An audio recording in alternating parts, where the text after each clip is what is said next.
서류 통과율이 굉장히 눈에 띄게 올라갔거든요. 이제 그렇기 때문에 제가 이제 잡 디스크립션 분석을 어떻게 하는지 한번 같이 한번 진행을 해보고자 합니다. 안녕하세요. 네, 브리처스 조입니다. 이번 영상에서는 한번 잡 디스크립션을 분석하는 것을 같이 이제 알아볼 예정입니다. 보통 잡 디스크립션 어떻게 분석을 하고 계신가요? 이력서 잘 통과하고 계신가요? 이 잡 디스크립션을 분석을 어떻게 하느냐에 따라서 초반 이력서 이제 통과 여부가 결정된다고 해도 과언이 아닌데요. 네, 이제 오늘은 한번 잡 디스크립션을 분석을 한번 해보고 같이 이제 어떻게 분석해 나가는지 알아보도록 하겠습니다. 저는 이제 데이터 엔지니어 포지션에 좀 익숙해서 데이터 엔지니어로 이 채용 사이트에서 검색을 해볼 건데요. 이제 여기 위에 뜨는 공고 중에 하나를 한번 같이 분석을 해보겠습니다. 지금 제가 클릭한 거는 샵라이브라는 어떤 회사의 데이터 엔지니어 공고이고요. 이 공고를 한번 같이 살펴볼게요. 네, 어쨌든 저도 처음에는 잡 디스크립션 분석을 어떻게 하는지가 굉장히 좀 어려웠는데 그래도 지금은 모든 회사를 다 통과할 수는 없겠죠. 이제 그거는 좀 거짓말이고 그래도 이제 예전 대비 잡 디스크립션 분석을 하고 채용을 하기 이제 지원을 하기 시작하면서 이 서류 통과율이 굉장히 눈에 띄게 올라갔거든요. 이제 그렇기 때문에 제가 이제 잡 디스크립션 분석을 어떻게 하는지 한번 같이 한번 진행을 해보고자 합니다. 네. 저도 이제 지금 이 촬영을 하면서 랜덤으로 보고 있는 중이라 저도 이 공고는 지금 처음 보는 공고이고 공고에서 중요한 부분은 세 가지가 있습니다. 지금 보시면은 이 주요 업무, 자격 요건, 그리고 마지막으로 이 우대사항 이렇게 세 가지가 이 공고를 보시면 항상 나올 거예요. 자격 요건, 우대사항 이렇게 세 가지죠. 이 잡 디스크립션의 3요소라고도 할 수 있는데 이 세 가지가 항상 등장을 합니다. 그래서 지금 보통 잡 디스크립션을 분석을 하는 이유는 이 JD를 분석을 요 세 가지 사항을 해보면은 그 공고에서 이 채용하는 회사에서 원하는 사람이 어떤 사람인지가 드러납니다. 놀랍게도 굉장히 잘 드러나고요. 그래서 이 JD 분석을 통해서 키워드를 발굴을 하고 그 발굴한 키워드를 바탕으로 내 이력서에 이 키워드를 계속해서 맞춰 나가는 거죠. 물론 모든 경험을 다 가지고 있는 사람은 굉장히 드뭅니다. 여기에서 100%인 사람은 물론 있을 수 있겠죠. 하지만 굉장히 드물다고 볼 수 있고 회사에서도 100% 만족하는 사람을 찾는 것을 바라고 채용 공고를 올리지는 않습니다. 하지만 이제 거기서 그래서 한 7, 80% 정도 이제 핏이 맞는다, 나한테 해당 키워드가 있다 라고 한다면 지원을 해볼 수 있는 이제 가능성을 보는 거죠. 그래서 다시 이제 JD의 3요소로 돌아와서 한번 요 공고의 주요 업무부터 자격 요건까지를 한번 같이 읽어볼게요. 그래서 맨 처음에 소개가 나오죠. 샵라이브라는 회사는 일단은 이 업무 자체에 대한 소개를 보면은 데이터 엔지니어링 업무의 일반적인 업무를 소개하고 있어요. 파이프라인을 구축하고 통합한다. 그리고 시각화하는 업무까지 수행을 한다고 하는 거 보니 단순히 이제 데이터 엔지니어링에만 포커스를 맞추기보다는 어느 정도 이제 대시보딩까지 이제 담당하면서 이제 관련 업무를 담당하고 계신 분들과의 소통도 필요할 거라는 걸 여기서 추측을 해볼 수 있겠죠.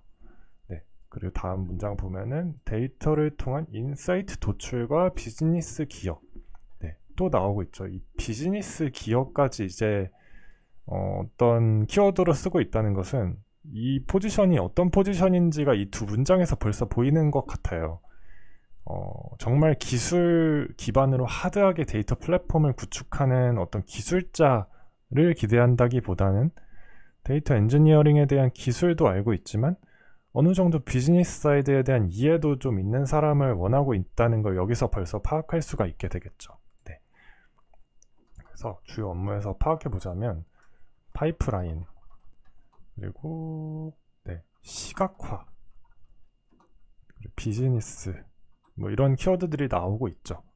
그래서 이런 식으로 이 공고에서 원하는 게 어떤 건지 파악을 해 나가는 거예요.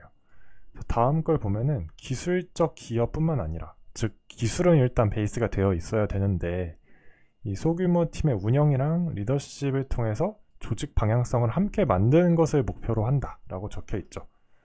네, 그렇기 때문에 단순 이제 기술뿐만 아니라 어떤 리더십이라든지 이제 그리고 소통하는 그런 사람을 이제 찾고 있다라는 인상을 받을 수 있겠네요. 그렇죠? 이 주요물 이제 블릿 포인트로 또 나눠서 소개를 하고 있는데, 보시면은 이제 다양한 소스에서 발생하는 데이터 파이프라인 설계, 개발 및 운영. 네, 데이터 엔지니어의 기본 업무 중에 하나죠. 그리고 또 데이터 저장소의 품질이나 비용 효율성, 그리고 보안 관리 최적화. 뭐 이것도 역시 데이터 엔지니어링 관련 포지션의 업무라고 할 수 있겠습니다. 그 다음에 나오는 게 데이터 시각화 및 모니터링 시스템 구현인데요. 어떤 스타트업에서 볼 수 있는 특성 중에 하나일 것 같아요. 즉 데이터 엔지니어링 업무, 여기에 좀 어떤 어떻게 보면은 데이터 애널리틱스 엔지니어에도 가까운 것 같고요. 시각화까지도 좀 같이 담당해 줄 수 있는 좀 올라운드 플레이어를 좀 바라는 것 같은 그런 뉘앙스를 캐치를 할 수 있겠죠. 또한 이제 비즈니스 인사이트 도출을 위한 ETL, ELT 프로세스 설계 및 개선이라는 키워드도 나오네요. 네, ETL 말고 ELT도 나왔습니다.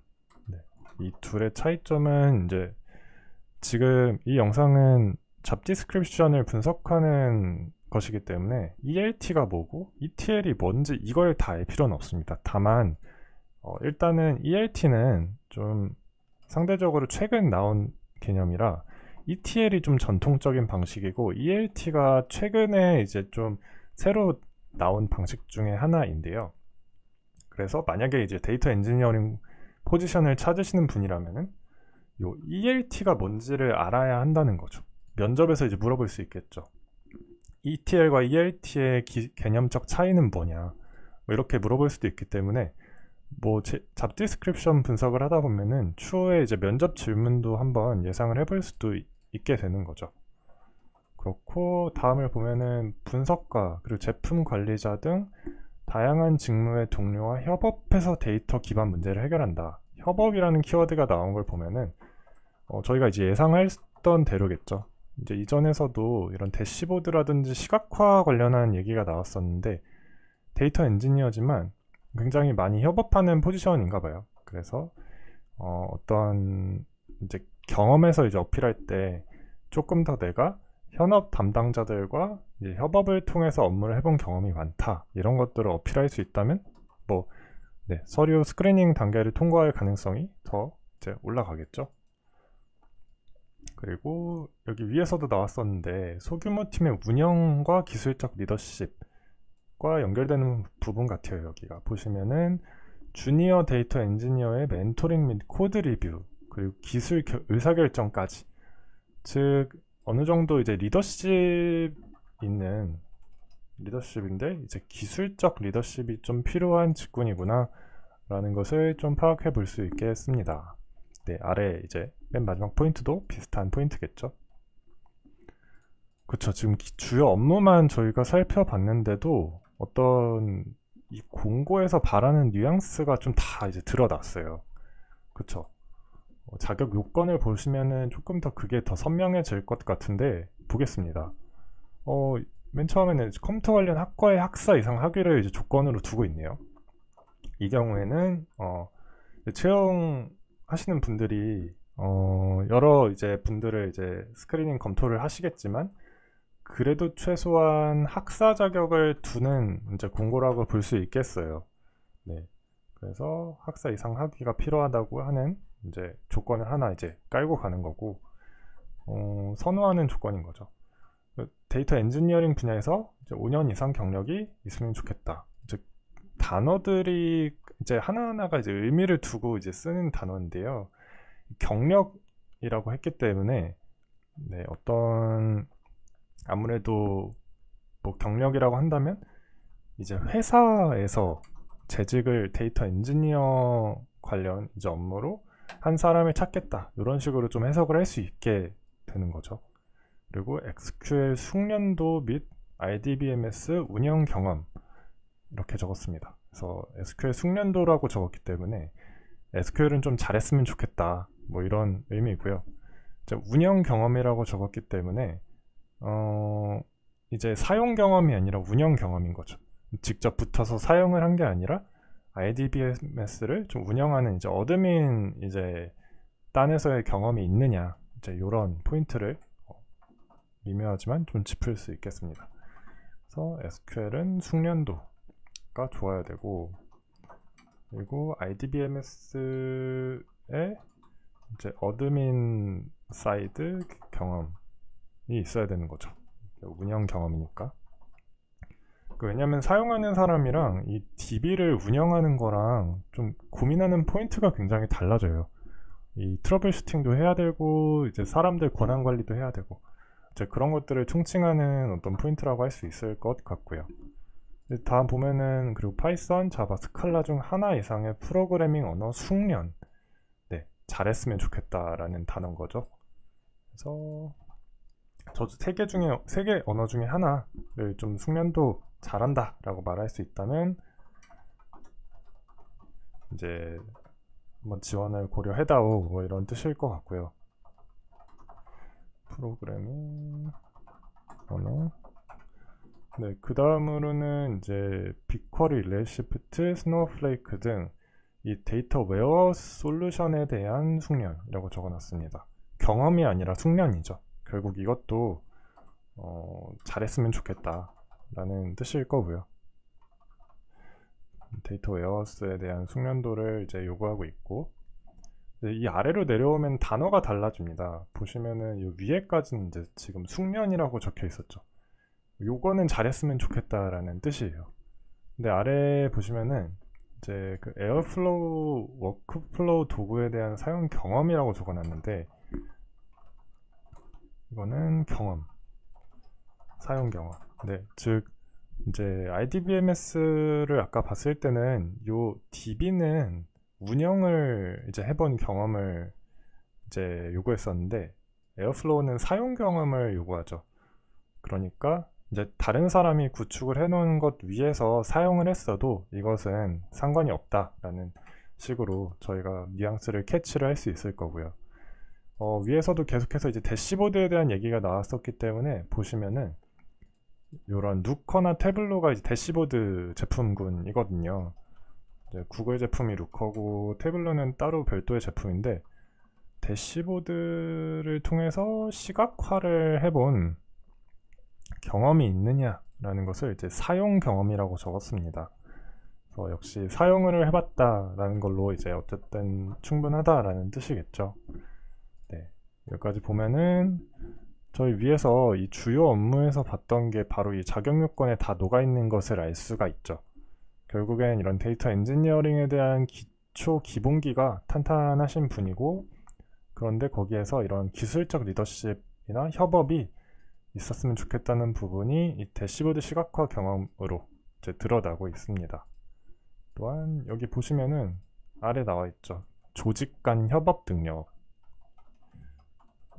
이제 요구하고 계시기 때문에 굉장히 이제 외부 팀과의 그런 이런 상호작용이 많은 그런 포지션인가 봐요. 그래서 결국 여기서도 그걸 느낄 수 있는 거고요.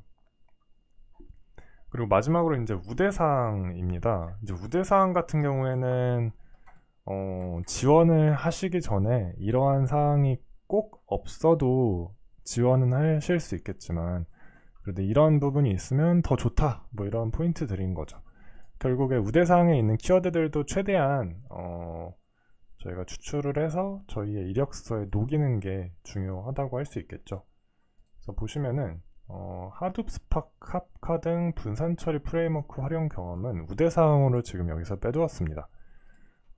그렇기 때문에 위에서 보시면은 이 DW 숙련도는 자격 요건으로 있는데, 이러한 하둡, 스파크, 카프카는 이제 우대사항이다 라고 하고 있습니다. 추측해 볼 수 있는 거는 추측이에요. 확실한 건 아니고, 보시면은 빅쿼리, 레드시프트는 각각 구글이랑 AWS 제품이에요. 스노우플레이크도 자체 제품이죠. 이제 클라우드 위에서 자체적으로 이제 구축된 DW 서비스인데, 보시면은 이런 부분들, 즉 클라우드 기반의 데이터 웨어하우스에 대해서는 숙련도를 요구하고 있는데, 이 보시면 하둡이나 스파크, 카프카는 꼭 이걸 아실 필요는 없어요. 근데 데이터 엔지니어링 영역에서는 보통은 직접 구축했을 때 사용되는 기술들이거든요. 그렇기 때문에 보시면은 이 회사는 이 클라우드 위에서 데이터 웨어하우스를 구축하고 사용하고 있는 회사겠구나 라는 포인트를 캐치하실 수 있어야 돼요. 추측이에요. 추측이고, 네, 이제 보시면은 이제 하둡, 스파크, 카프카가 결국에는 이런 데이터 엔지니어링 쪽엔 좀 어떤 3대장 같은 되게 중요한 기술 스택들이거든요. 저 분산 처리의 어떤 표준과 같은 스택들이어서 하둡, 스파기. 카프카는 그쵸, 뭐 꼭 데이터 파이프라이닝이나 엔지니어링 쪽이 아니어도 이제 메시지 브로커로는 이제 거의 표준이라고 해도 무리가 없을 정도의 유명한 제품 기술 스택이기 때문에, 그렇죠, 이러한 부분들을 결국 경험해봤으면 플러스라는 것을 말을 하고 있는 거고요. 다만 클라우드 기반의 데이터 웨어하우스 경력이 더 선호된다, 그거는 필수다 라는 포인트로 볼 수 있겠습니다. 네, 그래서 그런지 이제 우대사항으로는 결국 AWS, GCP 등 클라우드 환경에서의 작업 요건을 역시 요구하고 있어요. 이러한 데이터 아키텍처나 설계 및 운영을 해본 경험을 요구하고 있고요. 도커나 쿠버네티스와 같은 어떤 컨테이너나 오케스트레이션 기술을 이해한다, 이런 것도 좀 요구를 하고 있습니다. 직접적으로 어떤 데이터 웨어하우스를 구성하는 기술은 아니에요. 컨테이너 기술이니까. 하지만 이제 더커나 쿠버네티스 같은 경우는 이제 인프라 관련해서는 이제 거의 기본적인 이제 기술들이기 때문에 이러한 부분에 대해서 이제 우대사항을 주겠다라는 얘기를 하고 있고요. 또 이제 데이터 거버넌스나 이제 보안 정책 수립 경험, 이거는 좀 시니어 포지션을 요구하고 있기 때문에 좀 이런 거버넌스 같은 부분도 우대사항으로 빼놓으신 것 같아요. 우대사항이라는 것은 이제 오셔서 이런 부분들은 같이 좀 봐주시면 더 좋겠지만, 뭐 기존에 이제 경험이 있으시면 더 좋겠다 정도의 뉘앙스로 읽히고요. 마지막으로는 이 분석가 및 제품 조직과 협업하여 데이터 기반 문제 해결을 주도한 경험. 위에서랑은 좀 달라요. 이 위에서 보면은 이러한 데이터 팀이 아니라 그런 외부 팀, 데이터 외적인 외부 팀과의 이제 협업을 통한 대시보딩이라든지 시각화는 필수라고 했었어요, 위에서. 근데 보시면 이제 분석가 및 제품 조직과 협업하여 데이터 기반 문제 해결 주도, 이제 이 경험은 플러스라고 두었거든요, 우대상. 그렇다는 것은 이 조직에서는 어떤 데이터 조직 간의 어떤 커뮤니케이션이나 협업에 대한 작업의 비중보다는 그 외부 팀에 대해서 작업을 하는 것이 비중이 더 높을 것이다 라는 것을 이제 읽을 수 있고요. 다만 이제 염두에 두고 있는 것은 분석가 분들이나 제품 조직과 이제 데이터 제품을 만들어 나가는 것도 염두에 두고 있다 정도까지 이제 파악을 해볼 수 있겠죠. 그래서 저희가 지금 잡 디스크립션에서 가장 중요한 그 3요소를 한번 같이 살펴봤습니다. 조금 감이 오시나요? 이러한 단어 하나하나, 동사형 단어 하나하나도 허투루 쓰지 않는다는 것을 좀 캐치하실 수 있어야 돼요. 이렇게 하고 그 이력서에 이러한 키워드를 녹이는 건 다른 영상에서 좀 다뤄볼게요. 그래서 궁금하시면 댓글에 많이 이제 남겨주시고요. 그렇습니다. 그래서 이제 JD를 볼 때 보통은 저도 처음엔 그랬는데, 이런 혜택이랑 복지랑 그 회사 위치는 어디고, 그리고 뭐 맥북을 주는지 윈도우를 주는지, 뭐 채용 전형에 코딩 테스트가 있는지 뭐인지 다 중요한데요. 중요한데 일단은 가장 중요한 건 이렇다는 거죠. 이런 포인트들을 좀 캐치를 하고, 어떤 회사이고 지금 이 포지션에서 원하는 것이 어떤 거구나, 이런 거를 좀 이런 JD의 3요소를 통해서 좀 캐치하실 수 있었으면 좋겠다라는 마음에서 영상을 찍어봤습니다.